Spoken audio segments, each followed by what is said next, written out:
Baiklah, selamat pagi. Terima kasih atas kesempatan yang diberikan kepada kelompok kami, yaitu kelompok 8. Di sini, dengan mata kuliah Administrasi dan Manajemen Sekolah. Kami dari kelompok 8 ingin mempresentasikan hasil UTS kami dengan materi Manajemen Kurikulum dalam Meningkatkan Mutu Pendidikan. Tapi sebelum itu, izinkan saya untuk memperkenalkan anggota kelompok saya. Yang pertama, Selin Nova Agusten. Yang kedua, Septi Apriliani. Yang ketiga, Siska Natalis Harapani, yaitu saya sendiri. Yang keempat, Yunita Wulandari. Yang kelima, Fitri Firnanda. Yang keenam, Servina Nini Aryani. Slide selanjutnya. Manajemen kurikulum dalam meningkatkan mutu pendidikan. Baiklah, langsung saja pada materi yang pertama. Manajemen kurikulum dalam meningkatkan mutu pendidikan. Pengembangan rencana pelaksanaan pembelajaran berkaitan erat dengan kegiatan pembelajaran dan pelaksanaan bimbingan karena isi kurikulum bukan hanya yang ada dalam mata pelajaran saja, tetapi mencakup hal lain di luar mata pelajaran. Sejauh ini menjadi tanggung jawab sekolah. Sekolah untuk diberikan untuk pada sekolah, dari sekolah diberikan kepada peserta didik. Seperti kerja keras, disiplin, kebiasaan belajar yang baik, dan kejujuran dalam belajar. Dalam sistem pendidikan nasional, dinyatakan bahwa kurikulum adalah seperangkat rencana dalam mengenai tujuan, isi, dan bahan pembelajaran serta cara yang digunakan sebagai pedoman penyelenggaraan kegiatan pembelajaran untuk mencapai tujuan pendidikan. Di sini ada yang dinamakan dengan manajemen kurikulum. Yang dimaksud dengan manajemen kurikulum adalah segenap proses usaha bersama untuk mencapai kecapaian tujuan pengajaran dan titik berat pada usaha, meningkatkan kualitas interaksi dan mengajar. Sedangkan pemahaman kurikulum sendiri dapat dipahami dengan arti sempit dan arti luas. Kurikulum dalam arti sempit adalah semua pelajaran baik teori maupun praktek yang diberikan kepada siswa selama mengikuti proses pembelajaran tertentu. Dan kurikulum dalam arti luas adalah semua pengalaman yang diberikan oleh lembaga pendidikan kepada anak didik selama mengikuti pendidikan. Dengan membedakan pengertian-pengertian kurikulum seperti ini berakibat pada terhadap ruang lingkup manajemen. Jika yang diikuti adalah peningkatan manajemen dalam arti sempit, maka manajemen kurikulum hanya mencakup usaha dalam rangka pelancaran pelaksanaan jadwal pembelajaran. Namun, jika ada dianut dalam pengertian arti luas, maka manajemen kurikulum bukan hanya dibatasi dalam ruang kelas, tetapi mencangkup pola kegiatan di luar kelas. Sejalan dengan tujuan kurikulum dan tujuan instruksional umum yang diajukan oleh pusat dan diberikan kepada sekolah dalam bentuk GBPP. Penyajian bahan pelajaran dalam GBPP merupakan deretan materi secara terpisah-pisah. Penyajian ini merupakan hasil dari pengorganisasian yang dilakukan oleh para ahli dalam bidang studi dan pola bentuk penyusunan bahan seperti yang disebut kurikulum terpisah-pisah. Selanjutnya, untuk materi selanjutnya dipersilakan kepada pemateri selanjutnya. Baik, terima kasih. Di sini saya akan melanjutkan materi selanjutnya.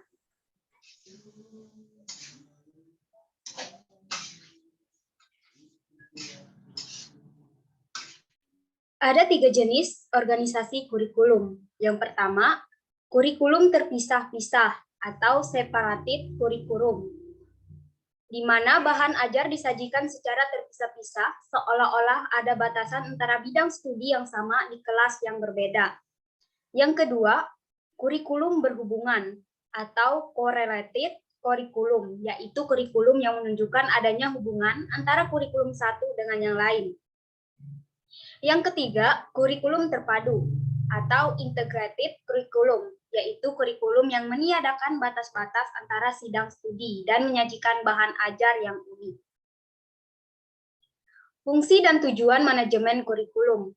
Menurut G.R. Terry yang dikutip dalam buku Rumusan, terdapat 4 fungsi manajemen kurikulum, yaitu yang pertama, perencanaan atau planning. Perencanaan atau planning adalah pemilihan atau penetapan tujuan organisasi dan penentuan strategi, kebijaksanaan, proyek, program, prosedur, metode, sistem anggaran, dan standar yang dibutuhkan untuk mencapai tujuan. 2. Pengorganisasian atau organizing. Fungsi manajemen berikutnya adalah pengorganisasian atau organizing.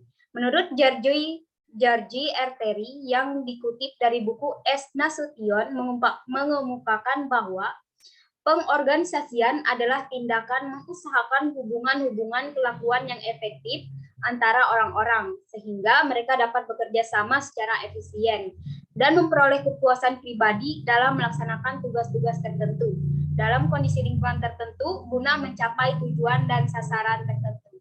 Baik, untuk slide selanjutnya, untuk pemateri selanjutnya saya persilahkan.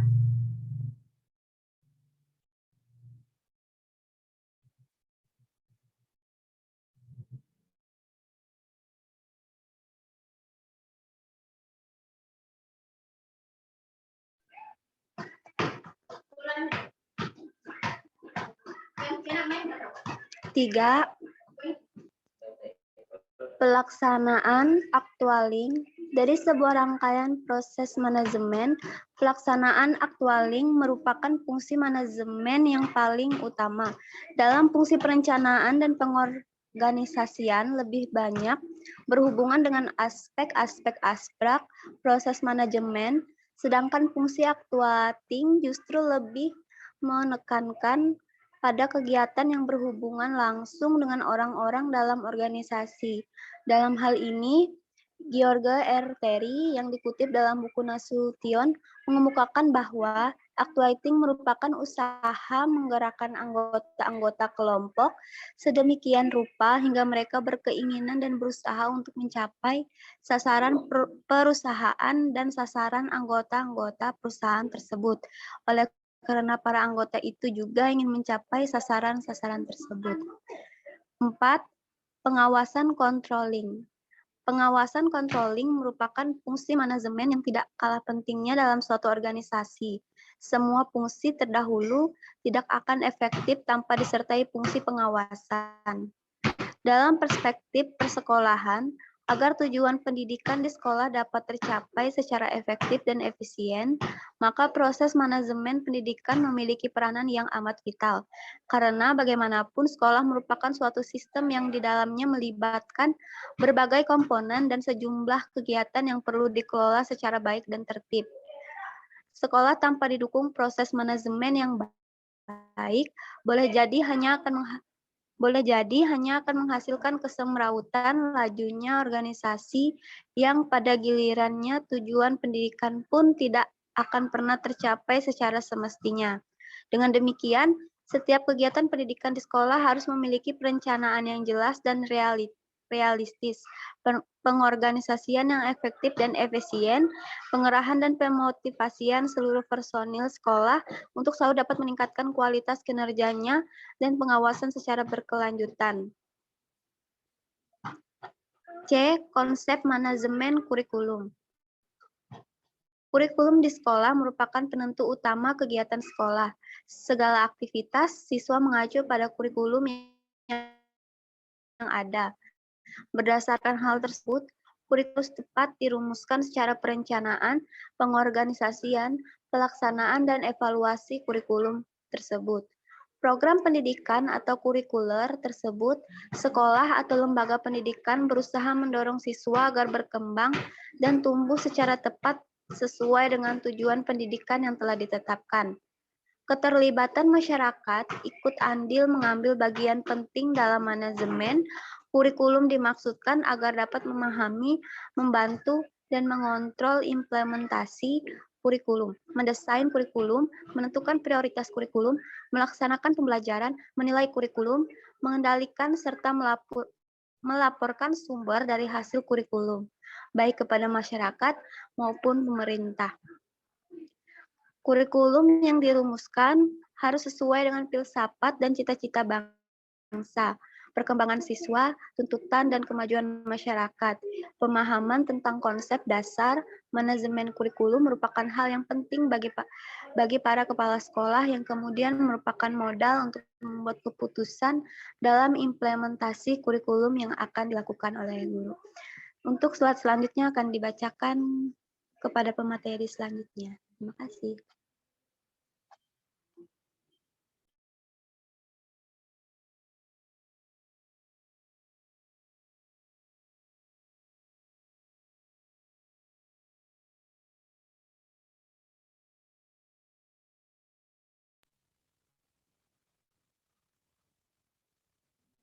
Baik, selanjutnya pedoman pelaksanaan kurikulum.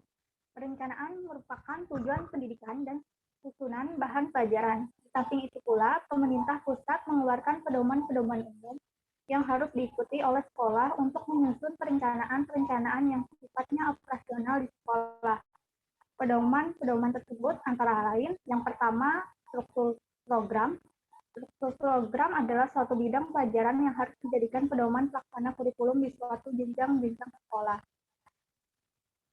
Yang pertama, jenis-jenis program pendidikan, bidang studi masing-masing program, satuan waktu pelaksanaan, alokasi waktu untuk tiap bidang studi, tiap waktu pelaksanaan, yang terakhir jumlah jam per minggu.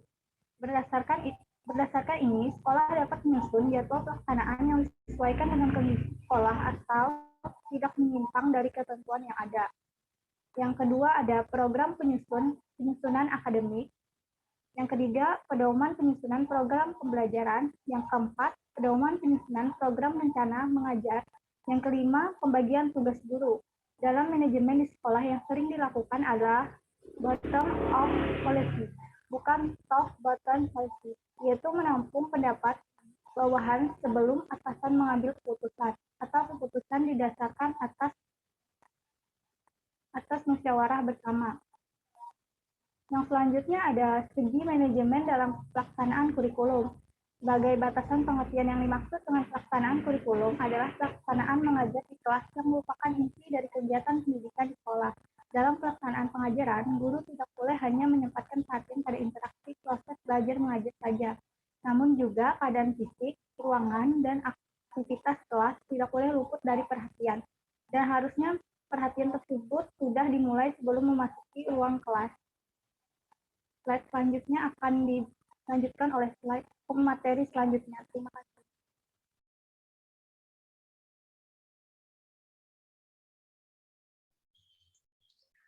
Mutu pendidikan. Mutu ialah suatu kondidem dinamik yang berhubungan dengan produk, tenaga kerja, proses, dan tugas serta lingkungan yang memenuhi atau melebihi harapan pelanggan. Dengan perubahan mutu tersebut, diperlukan peningkatan atau perubahan keterampilan tenaga kerja, proses produksi dan tugas, serta perubahan lingkungan perusahaan agar produk dapat memenuhi dan melebihi harapan konsumen. Slide selanjutnya.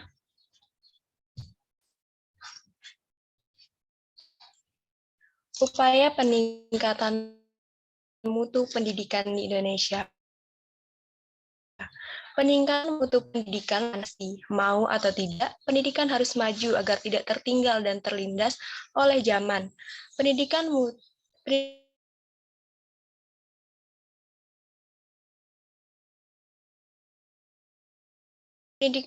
mutu pendidikan juga harus menjadi pertimbangan, misalnya dalam bidang pembangunan indikator ekonomi, dan juga ditentukan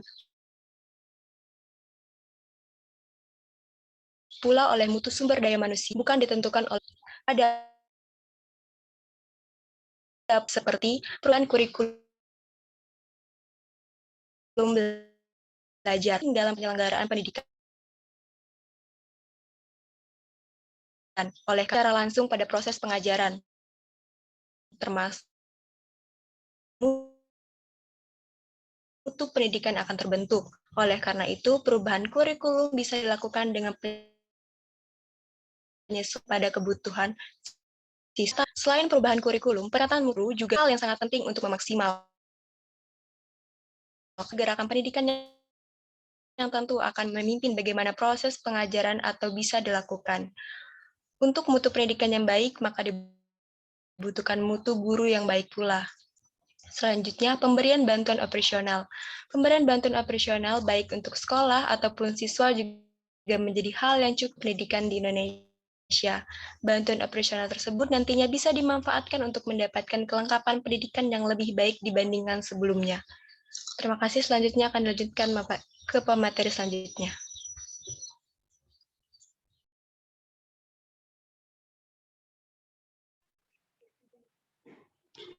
Standar mutu pendidikan. Standar pengukuran mutu dalam pendidikan sendiri meliputi 4 mutu input, proses, output, dan outcome. Yang pertama, input pendidikan dinyatakan bermutu apabila telah berproses. 2.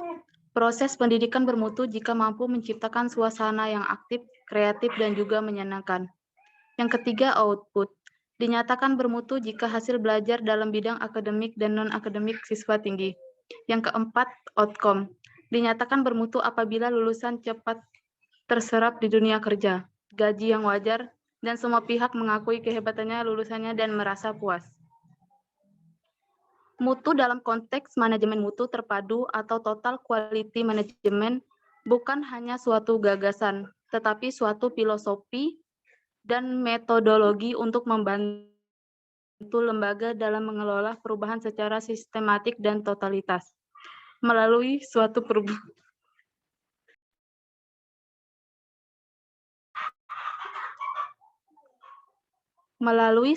perubahan visi, misi, nilai, serta tujuan. Di dalam dunia pendidikan, untuk menilai mutu lulusan suatu sekolah dilihat dari kesesuaian dalam kemampuan yang dimilikinya dengan tujuan yang telah ditetapkan di dalam kurikulum. Sekian saya serahkan kepada